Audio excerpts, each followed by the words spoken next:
All right, now we're doing 7Q page replacement algorithms FIFO. This is by Y Law Y and Y Law Y, okay, and 94% of the people like it. In a computer operating system, blah blah blah blah blah. All right, so basically what we're doing is we're going to get an array like this, right? And we're going to make it in length, okay? This in, we're going to make a new array that's in length, okay? And we're going to check the reference list, and we're going to put inside this new array in each position whichever one we come up on. Like we'll put 1 in 1, 2 in 1 in 0, 2 in 1, 3 in 2, right?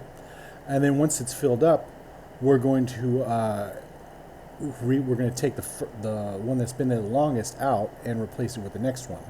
And then the next one we'll put something else in, but we're going to have to check through this list, see if there's already a 2 in this case, and then not put the 2, okay? And then for the next one, we'll check again and see if it's in this array that we just made, and if it's not, then we'll replace it with this old one, like the 2, okay? Hopefully that makes sense to you.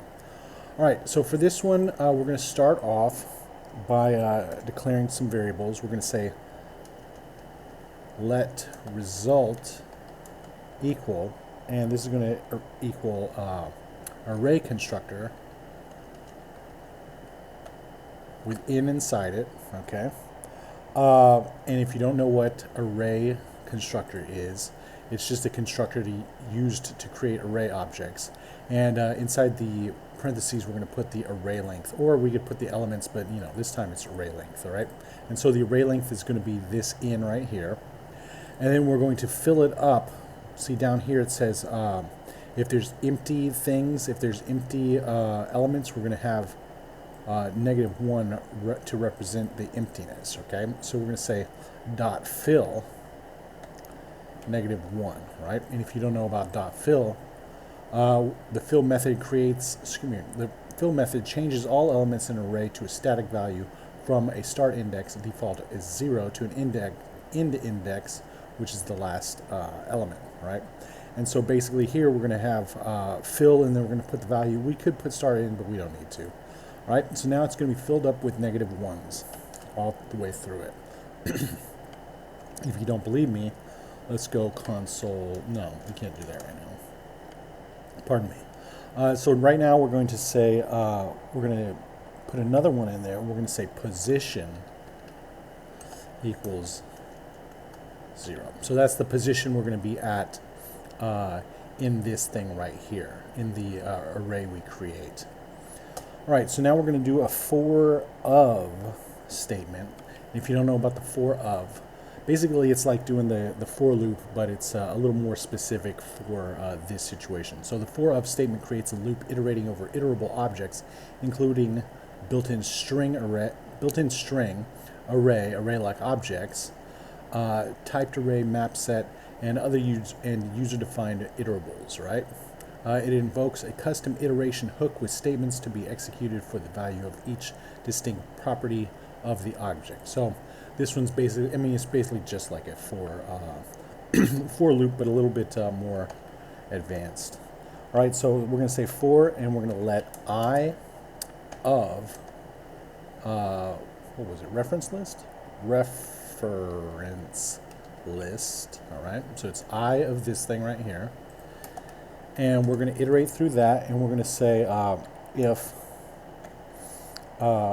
result dot includes I, and if you don't know what the includes method is, it's the method that determines whether an array includes a certain value among its entries.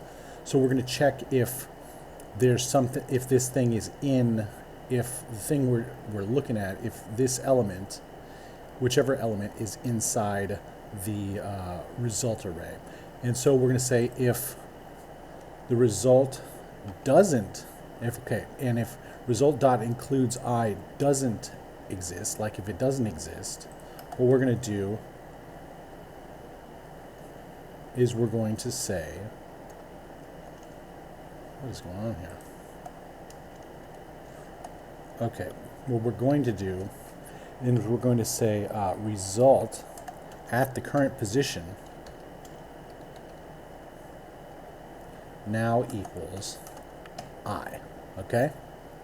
And then we're going to iterate through the position as well. So we're going to say position equals, and then we'll say current position plus 1, so it's like the plus plus, but we're also, since we have to go back to 0 when it gets to the end of it, we're going to say remainder operator in. That way, when, like, let's say it's 3, right? Let's say there's 3 right here, so 0, 1, 2. So once it's at 3, 3 divided by 3 divided by 3 is going to have remainder 0, so it goes right back to 0. And then we're going to say down here, return result. Let's test it out. There we go. Attempt it. Awesome. Submit it. All right, and you see me at the top of the list because nobody's voted anybody best practice so far, but it pretty much looks like this one. This one's a little more to do. Looks like this one too, and this one, and this one. All right, and so we'll go to mine, which, I mean, it's right here anyway. Best practice, in my opinion, very much like it, and we'll see you next time.